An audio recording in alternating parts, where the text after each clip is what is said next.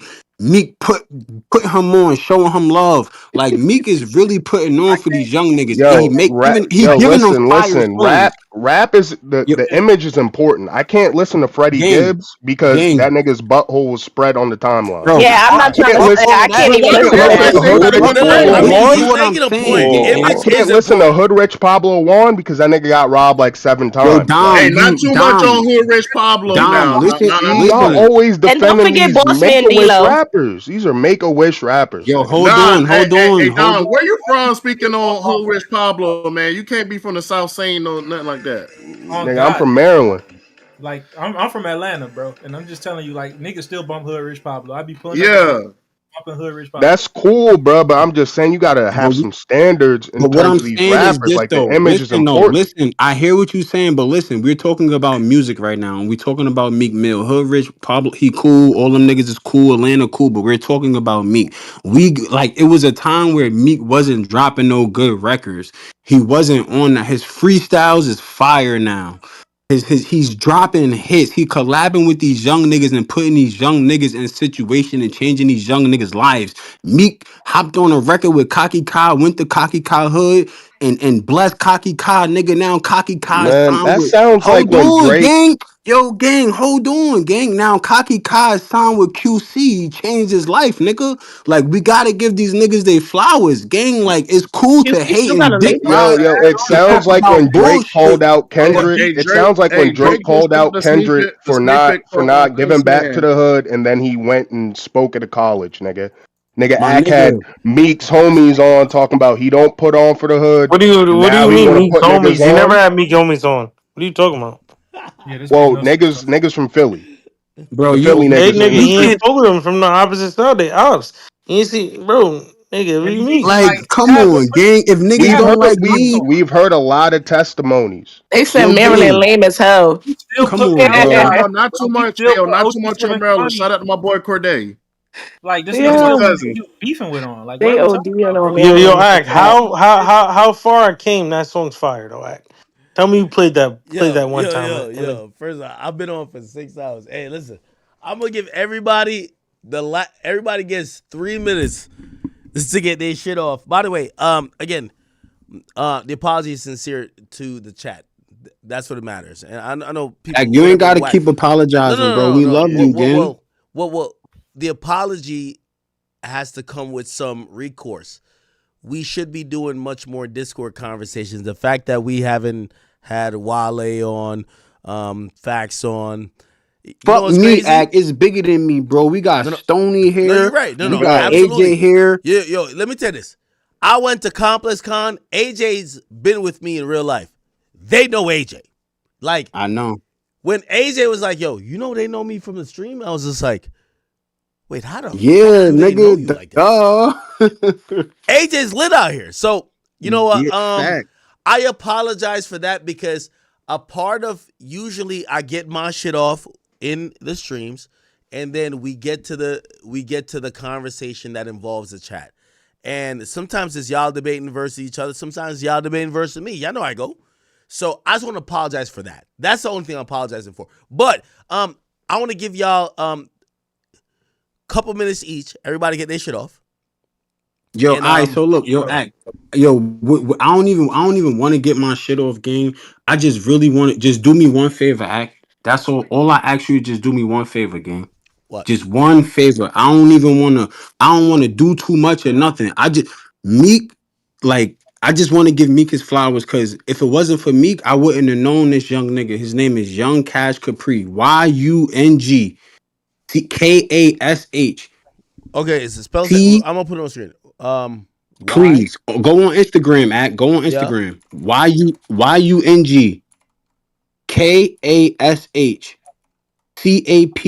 YUNGKASHCAPRE Wait. underscore. Wait, you said TAP? No, CAP. Okay. RE. Go to that first pin post that he got right there. Just go to that post Right, right bro, I ain't gonna there. lie. You said Like YUNGKASHCAPR.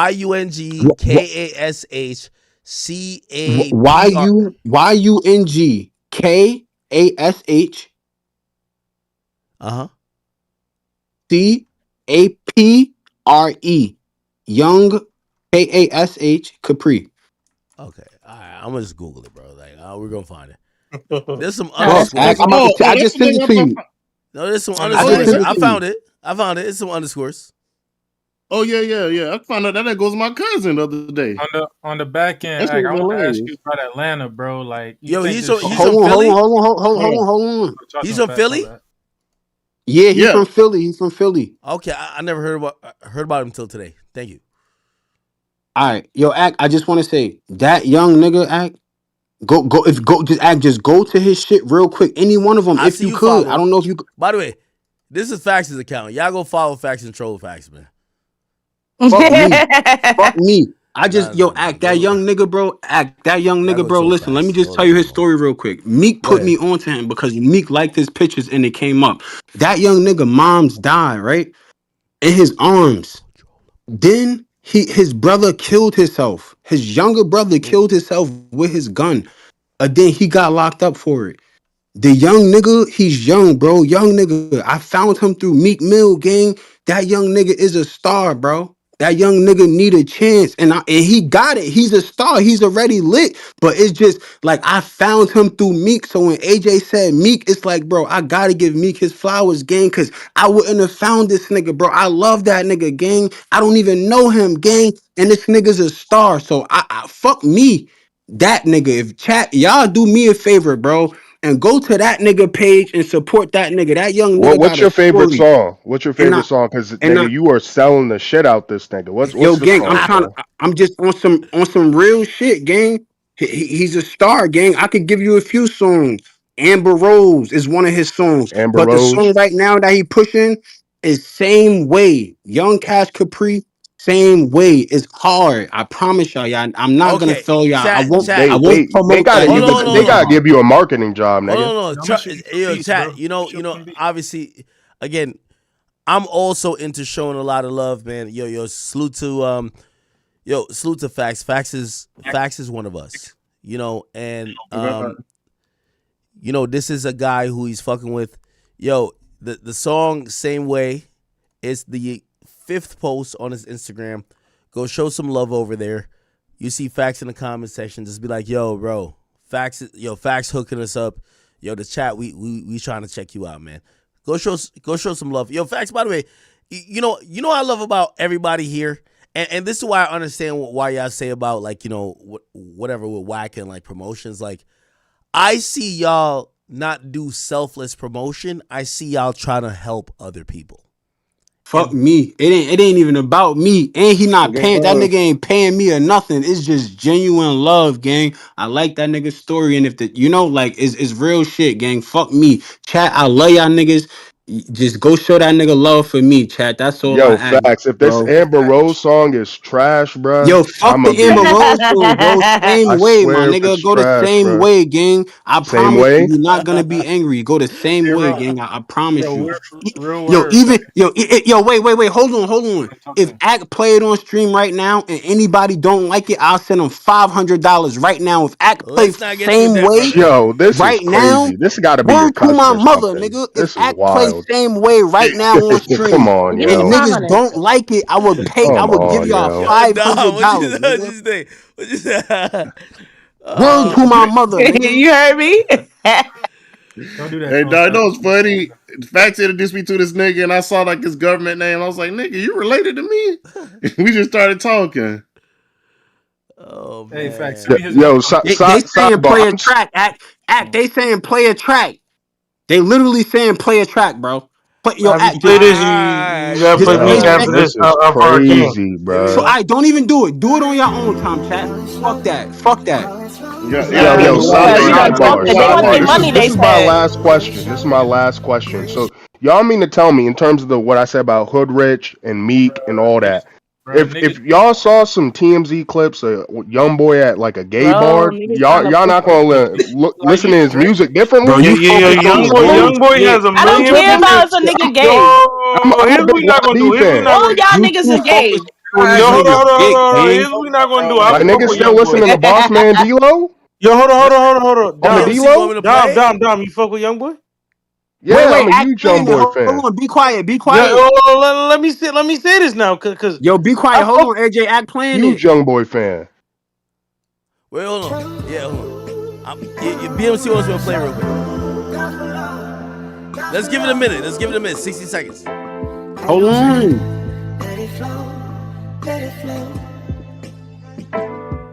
Yeah, I'm taking shots, but I ain't bulletproof. Yeah, I'ma still love you no matter what you do. Mama told me don't let certain shit get to you. Cause when they solid, they gon' move how they supposed to move. Don't let them suck you flatter than an inner tube. This ain't no story, this is just another interlude. Sometimes it's hard for me to love you because I've been abused. But they still gon' see us every time we come through, been through. How could you cross your brother when you know I got your back? But I don't think niggas feel the same way. If I tell you that I'm riding, then I'm riding. I don't give a fuck what nobody else gon' say. Cause they won't change my feelings the way I'm going out the same way. Cause they won't change my feelings the way I'm going out the same way. And they won't change my feelings the way I'm going out the same way. Cause they won't change my feelings the way I'm going out the same way. Life ain't what it is no more. I told my dog a lot of shit changed cause we ain't kids no more. And we can never move the same way that we did before. Look at us now, nigga, we ain't never bumped heads before. Life getting real, we doing. I ain't gonna lie, facts. I'm gonna need a band. No. I'm gonna need a Be I ain't band, gonna honest. lie, nigga. it's hot. Be No. I honest. rock with it. Yeah, bro. It's But all right, yeah, bro, but I feel like pain music is so played out, yo, bro. hey, I rock with it, but I want to say your facts. Let me tell you this, and I know you don't ever like frontline in how you deal with all these connections. You got a lot of connections with how much the chat and even me fuck with you. But bro, I appreciate you for bringing new music to light, and I hope they appreciate you for that. Cause I'm gonna be honest with you, without you, I would never know this nigga even exists on Earth. I'm gonna keep it a beat. But do you like him though? Like, do you fuck It with the sounds song? good. Like, No, that's what I'm saying. It sounds dope. But what I'm trying to tell you is that it's people like you that really have a genuine, this shit is hot, and I want to make sure my mans and everybody I know listen to it. That makes it matter. And I want to give you your flowers for that too, because I again, appreciate you, Act, bro. I can't listen to everything. Yeah. And by the way, I appreciate you bringing this to my attention because I never would know about this guy. And I'm pretty sure it sounds dope, so I'm pretty sure he's gonna pop off and do his thing. But I'm gonna always remember that Fax is a nigga who went on, who was like, yo, y'all niggas gotta listen to this shit. So I appreciate you, okay? And I hope they Nah, it's appreciate love, you Act, too, bro. In chat, let me just say I'm sorry. I don't do senseless plugs, bro. But that shit was in my heart, bro. I don't even do that shit, I can bro. tell. But this shit, I love that story, gang. His story is real. So I appreciate the chat niggas that's fucking with it, and I appreciate the chat niggas that don't. Be honest. Oh, I'm gonna shut the fuck up. Nah, I nah, I get appreciate it. you, facts. That shit You're tough, down. bro. Like, What up, nigga? All right, everybody get this shit No, off here. Ack, he said he likes YoungBoy. Ack, Who? you know I fuck with YoungBoy. You see me, you know, there every Why be show the that realist? you went Everybody to. know why be the realist. Come on now. I fuck with YoungBoy. But this nigga saying YoungBoy paints his nails. That's Who? real nigga shit? Wait, who you addressing with that? Dom. You said Dom. young boy paints his nails, Yeah, YoungBoy nigga. paints his nails. Half the game paints their nails. Like, yo, you Okay, gotta that don't mean realize that I don't mean lived through, nigga. I lived through the thug era yo until I young boy understood that nigga really putting in work in the streets, nigga. kisses man's on the cheek. What are you talking about, bro? All right, so you want to bring up all this shit, but you gonna excuse all Young boy the shit had his from Meek, tongue bro? sucking out. Please I don't, got what bro. OG3 poured lean in his mouth. AJ, please don't, bro. No, but you can't say nothing about me. Bro, these are 10 times more. Bro, young boy was No, it's sitting not on his no man's 10 lap. times, bro. It is not no 10 Young boy was times, bro. sitting on his man's lap. Multiple pictures. There's multiple pictures of that. Man, that's just some street nigga shit, man. You know what I Alright, mean? Hey, that's why I'm not in the I'm trying to streets. I get gotta like stay in you. the cut. If you gonna make excuses, all these excuses for me, Hey, then that's just some street. hey, I ain't gonna lie. That's how they get I ate down some in good ass Louisiana, food nigga. and I ate some good deer for Thanksgiving, and I'm probably gonna go deer hunting in a couple of weeks. I Alright, you rather know be what in the you gotta listen to, nigga? You gotta listen to that Meek song I was telling you about that. After if you listen to that, you gotta play that new Meek Wait. song. How What's far the we name of the You came. gotta Meek play song? something up a Wale shit too. What's the name of the Meek song? How far I came. Yo, AJ, how you talking about this nigga sitting on a nigga lap, but this nigga's wearing matching outfits with a midget in the middle?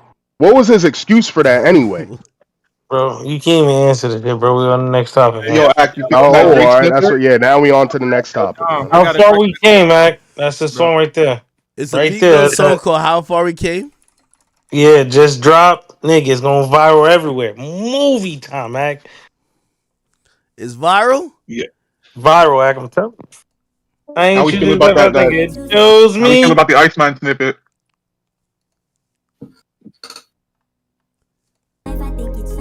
To chill with us, talking like they real niggas.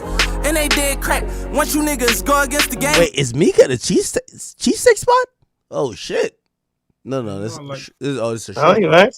Niggas, and they dead crack. Once you niggas go against the game, you gotta wear that. Million on million. We got wear that. I bust some niggas down when they went home, ain't even share that. I really had to sell crack to get some Air Max. Graveyard shifting with the. Hey, I do want to say, and by the way, I told you I talked to Meek at the concert with when I was with Cardi. Yeah, I want to say, yo, Meek.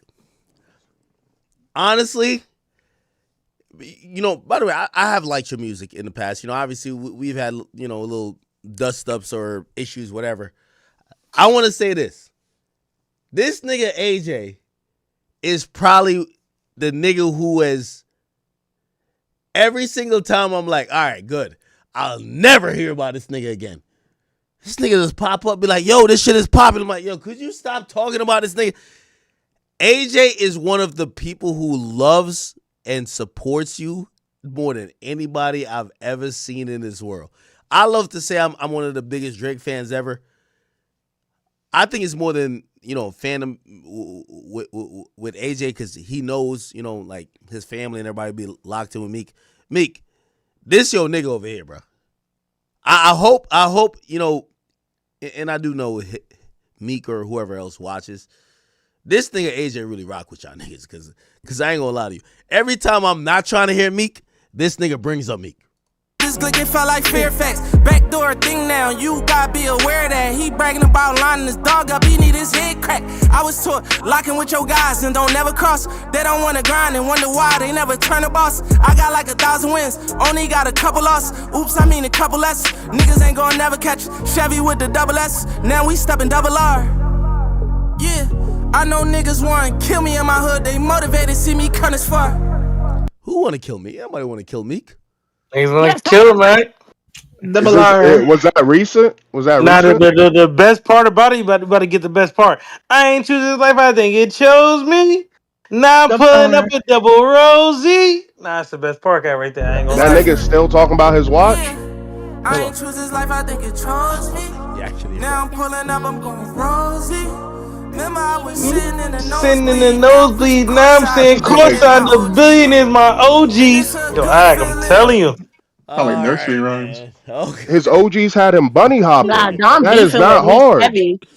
Damn, Yo, Dom, you Stone, taking it's your turn, girl. Get your shit off, man. Like, all right, I'm everybody. gonna go to bed, Act, because I gotta go to work. Shout out to you, Act. Thank you for tonight. Shout out to my chat niggas, obviously. Wale, I love you. AJ, I love y'all. What up? Follow me on all platform as told by Stony. Please don't harass me because I will cuss y'all ass out too. Yeah, please do not. I know some of y'all little freaky niggas. Let her be, okay? Listen, y'all listen to her on the stream. If you like the ideas and thoughts that she did, rock with her like that. Some of these niggas are too horny, man. I can't even lie. I already know. AJ, go ahead. All right, other than the Meek stuff, you got anything to get off? By the way, chat, AJ, listen, AJ, are we gonna bring up this issue with Neon? So, chat, y'all gotta tell me, and y'all gotta tell me if I'm being a bad friend, right? Y'all know my friends are really the chat niggas. AJ's my friend.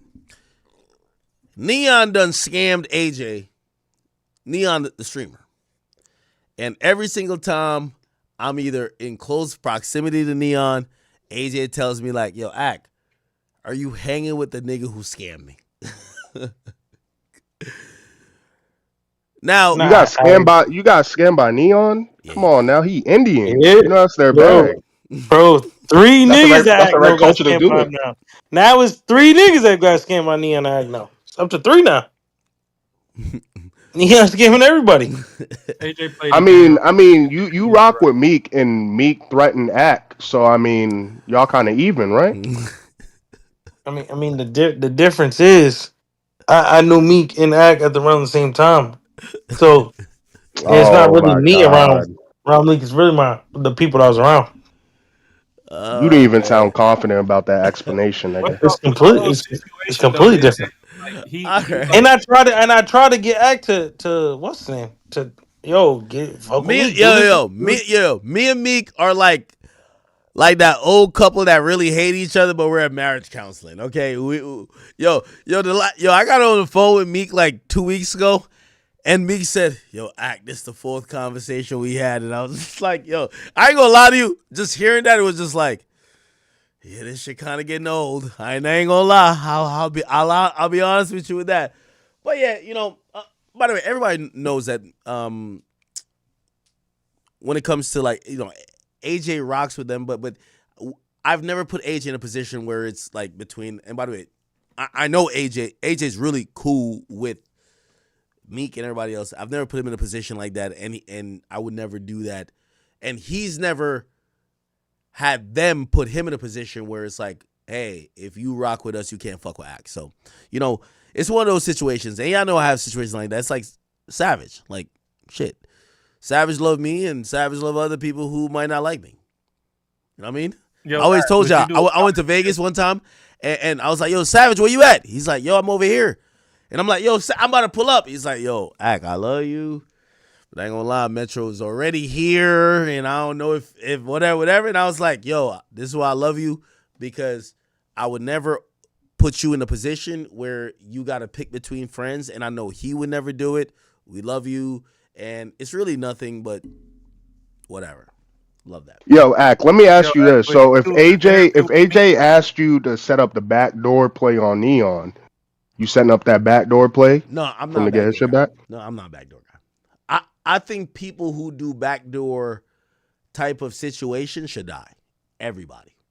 Here's the thing. If AJ had a problem, and AJ's my friend, if AJ had a problem with someone, I don't believe in representing yourself as a friend or a comrade or someone close to get someone unaware of an issue.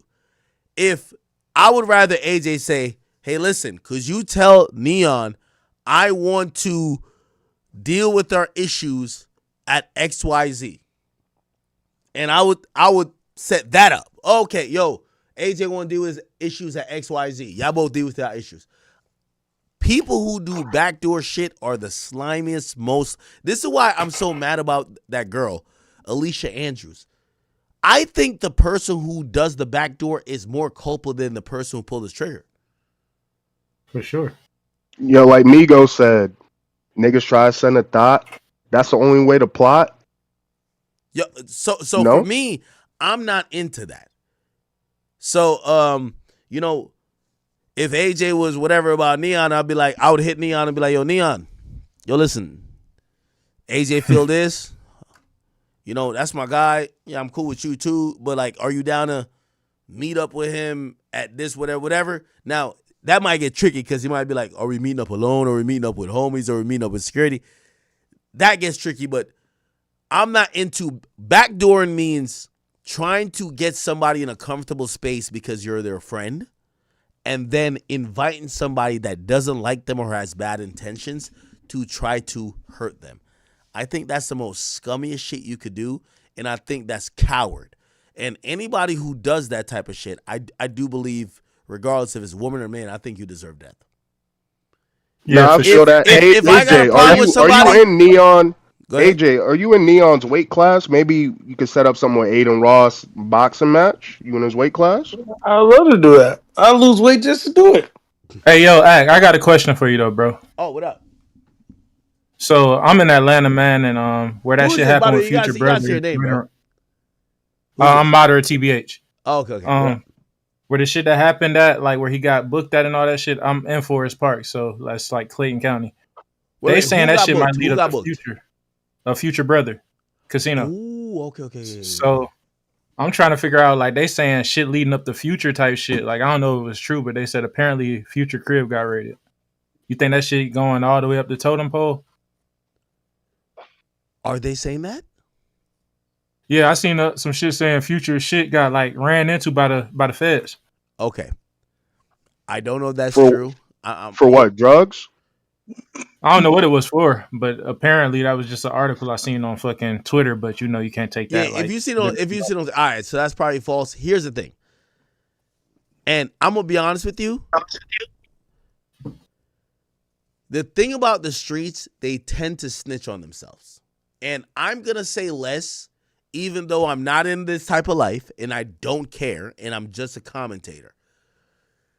The people that responded to me when I mentioned the topic and I was asking random questions because I really didn't know, told me enough that if my stupid ass that never knew nothing about this could figure out, any authority bodies or any feds or whatever who probably were sitting on these things for years, they already got what they need.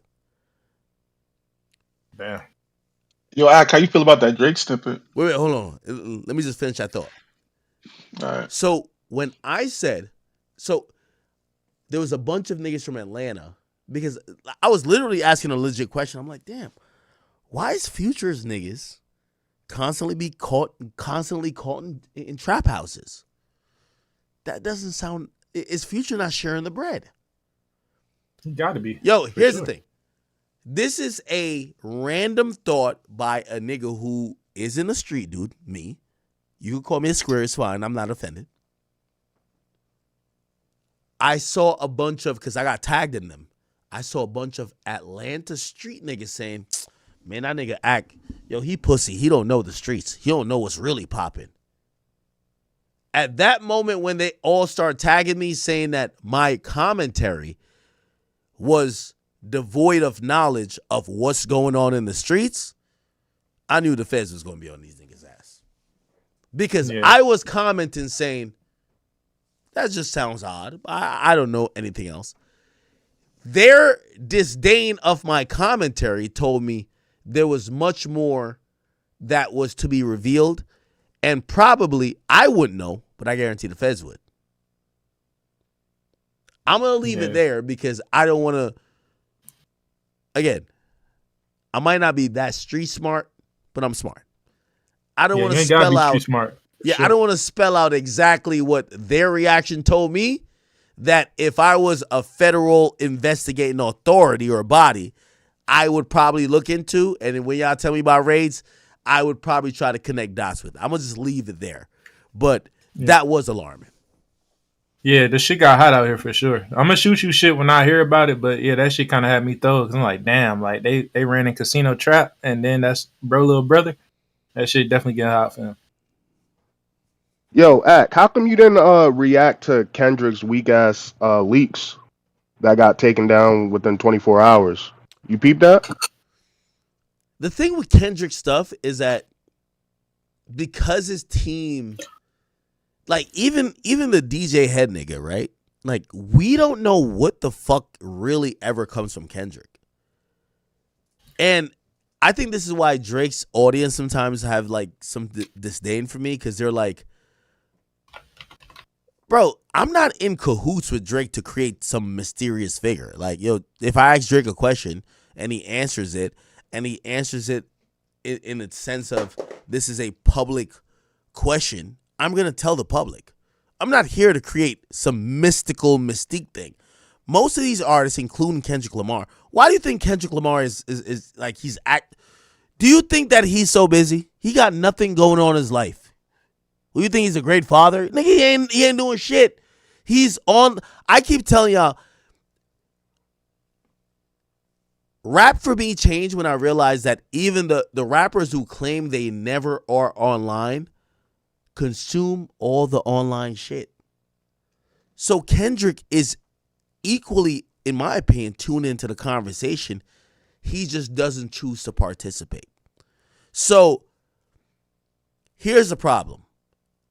When there's a leak for Kendrick, because people they're not used to him participating, it's easy to chalk it up as, oh, that's fake. The thing with Drake, it's not as easy. The point I'm trying to say is that, yo, they're all doing the same thing. Drake, Kendrick, they're all doing the same thing.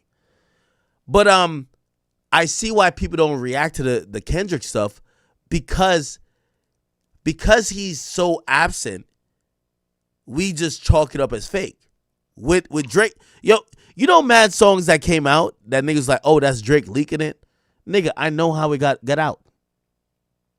All right. I'll break some news. Like, Wait, for example, real quick though, they got taken down. Like it got copywritten. So those are real leaks. I mean, they were so ass no. that niggas were calling it You're AI. right. But no, you're right. But what I'm trying to say is that sometimes people are looking like these artists are very different. Like if there's a leaked Drake song, they're like, oh, Drake leaked it. If there's a leaked Kendrick song, they're like, oh my God, how did it get out? That, oh my God, who did it? You get what I'm saying? Okay, I get what. Yeah, I get what you're saying. I get what honestly, you're saying. I'm gonna be honest. I think it. All right, if there's 2% of the songs that are actually being leaked by the artist, it's 2% for Drake and 2% for Kendrick. Yo, this song that we all have now, I play my intro. The Luther Vandross sample with Cardi.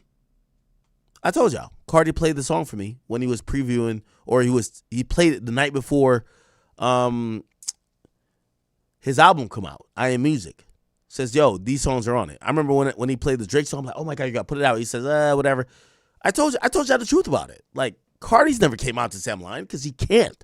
He says, yo, wait. He told you right before it dropped that it might be on it, like the Drake feature might be on it, and then it just didn't drop, or did he already know? It's probably not going to be on it. Because Kendrick is executive producing the shit. He told me that. And I said, oh, man, you need this shit. And he said, you know, whatever. He's just like, yo, hey, Ack, I know you fuck with... He told me this. Ack, I know you fuck with Drake, but for this project, because Kendrick is, you know, whatever, could you not be, you know, like, he wanted me to not play politics like, oh, I like Drake, so I'm just going to hate, which that's not how I do anyway. And I said, no, that's not what I'm going to do. And he played me the song at the end. I said, oh, my God, I asked Cardi to leak me the song. And I wasn't even going to drop it, like, on some, because I never do that, like, where a nigga gives me the song and I leak it to the public. You know what I mean? I might tease it a bunch, but, like, I won't just release it. And this is, by the way, I'm always gonna keep it on. But these artists could never force me to lie, and this is where people. That's my biggest pet peeve with anybody who think that it's, artists change your minds. I don't. I've said forever till whenever. Cardi played me a bunch of songs. He played me a song with Justin Bieber. He played me a song with X. I've never heard those songs again. I didn't record the nigga. That's another thing.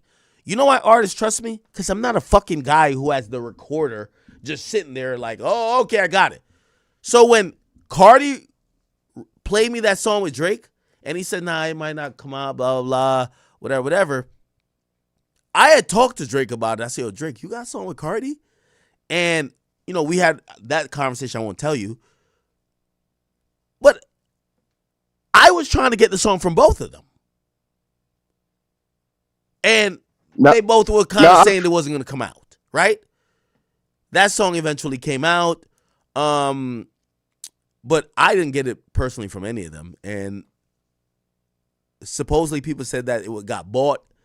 It wasn't because of anything that I got to do with anything. So I don't know. I really don't know how them songs came out. So there's two signs, or there's two telling signs that Kendrick is super on the internet, despite what his fans say. For one, he has a Finsta. Bro, they're both on the internet all the time. Yeah, he has a Finsta, and then remember when that WNBA I would bet player, Kendrick's kid's life on it that Kendrick watches me at least once a week. I promise. I would bet his kid's life on it. But I bet you Kendrick in the Discord. all right, man. You always got take shit. No. I got threatened by PG Lane during the beef, and they told me I couldn't. I'm not saying he's not. All I'm saying is that there's an idea that Kendrick is so distant from all this, and I know he's not. And this is why people obviously, and this is where for me, yeah, I personally this is the part yet nobody's gonna like. I think that Kendrick enjoys my content, but he wishes I wasn't a Drake fan. Just like I think Meek Mill enjoyed my content. They wish I wasn't a Drake fan, but I'm not a fake nigga. Not because you give me a shout out. Yo, Kendrick could have violated me on 616 or whatever that song is, right? If that doesn't tell you that, oh no, he fucks with Act, but clearly Act is just a Drake fan, come on, bro. Just start using your fucking brain. But Act, you didn't answer the question, man. Did you hear the leaks? Because what those Kendrick leaks told me is this is why he takes all those breaks. No, because he shoots 50% from the field. No. I don't think so. Did you hear him? I did.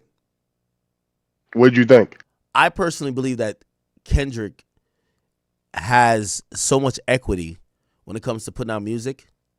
Kendrick could release a pile of steaming shit and his audience will call it classic. Thank you. Yeah, that nigga could drop a wet fart in nigga's ear. Damn, this shit kind of smacking. If fucking NLE Chopper dropped this shit. It's counter to what you just said.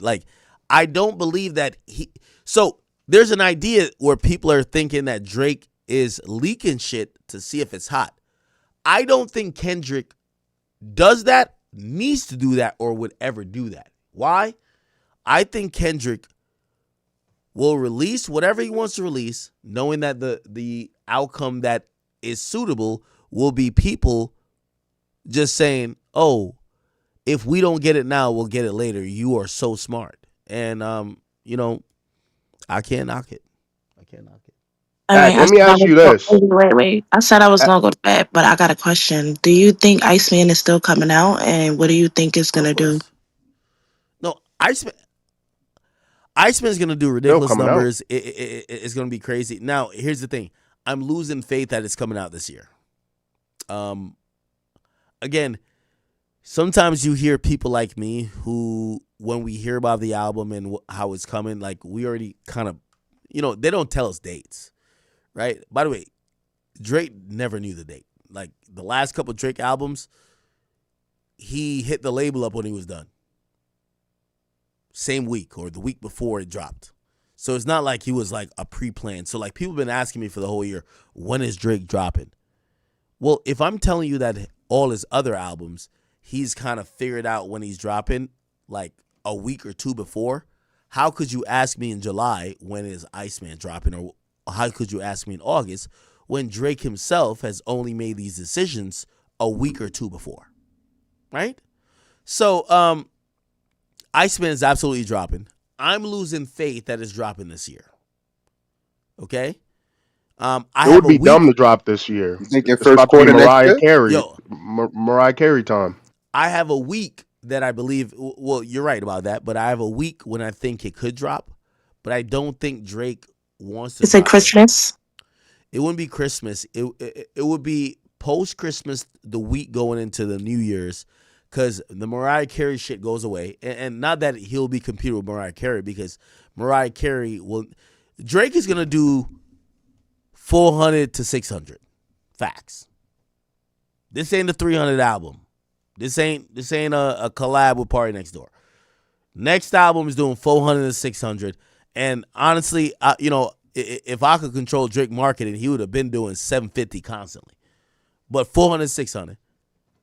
So do you think he bundles this? No.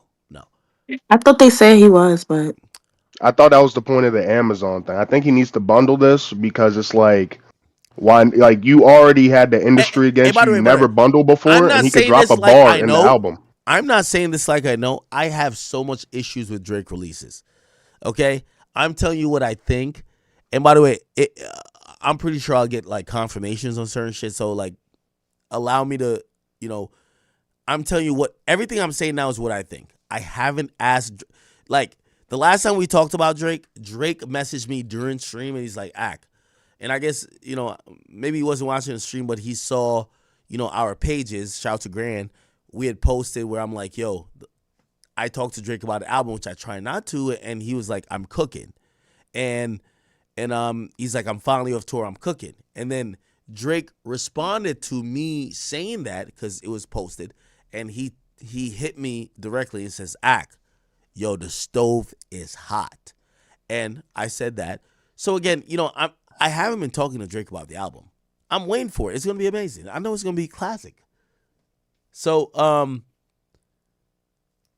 not saying this like so anything I'm saying now is not what Drake is saying. I'm saying that I think that it might be pushing 2026, but there's the last week before Christmas or not before New Year's that I think he could come out. But even if I heard someone say, oh, he has to wait for Mariah Carey. Mariah Carey will not be doing 400,000 first week. She'll have the number one song, but that's Billboard Hot 100. Drake, if he drops at any point, is going to do the biggest first week in hip hop, definitely, or hip hop and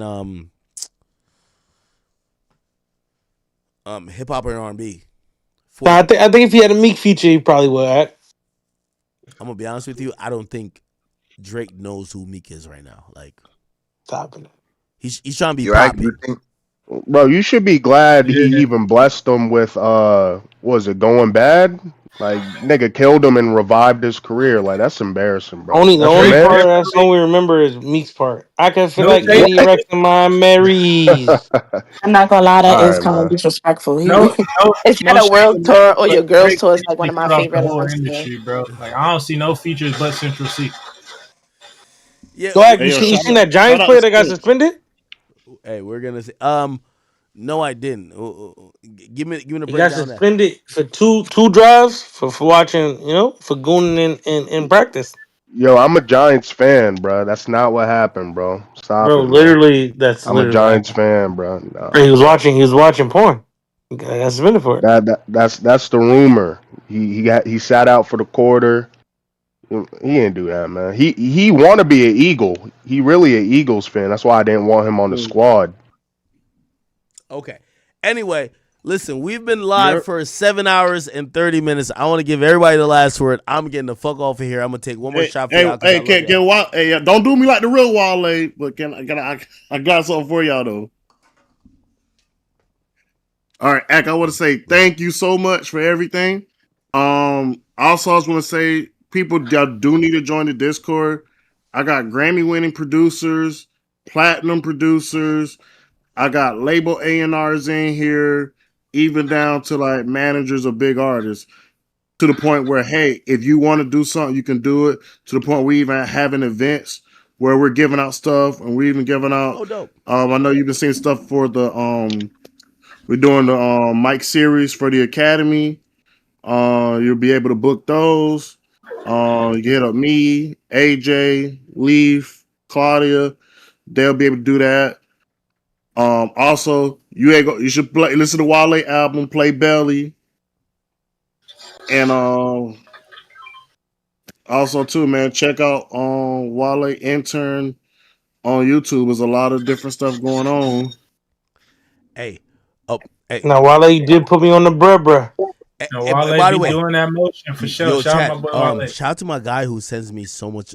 He always sends me like the soundboard stuff. As soon as I get off here, even though I feel like I'm a little bit lit, but it's all good. I know it's 4 a.m. Wow. By the way, thank you guys. I'm glad this is my first night in a while getting over 6 hours. Hey, You.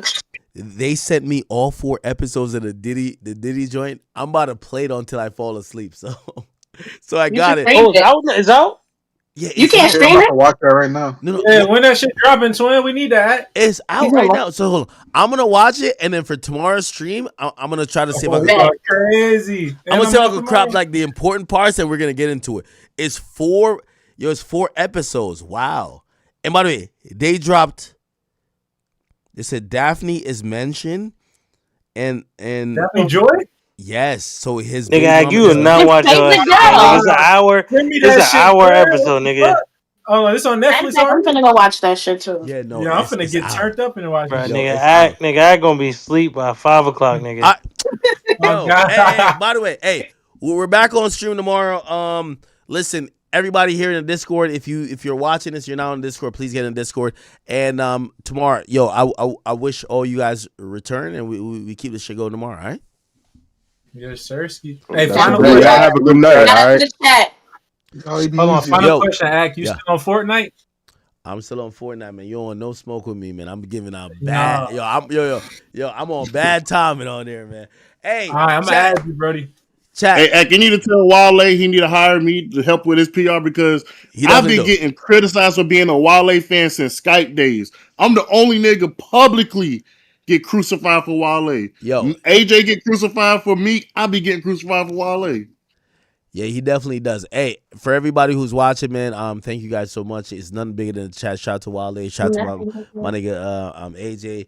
Shout out to who else is up in here? It's Facts. Stoney. Yo. Shout out to Stoney. Facts went to bed, y'all. Shout out to everybody. Shout out to Dom. You guys, I will be back tomorrow. Remember, we're streaming every single day. I appreciate you guys so much. You guys give me the platform and give me the strength to, get to the point where the whole industry and everybody in the landscape listens to our voice. I appreciate you guys so much. I'll be back tomorrow, and we'll talk about this documentary, and we'll have some more Discord talk. So join the Discord. Love you guys. See you tomorrow. Peace out, y'all. Peace. Good night.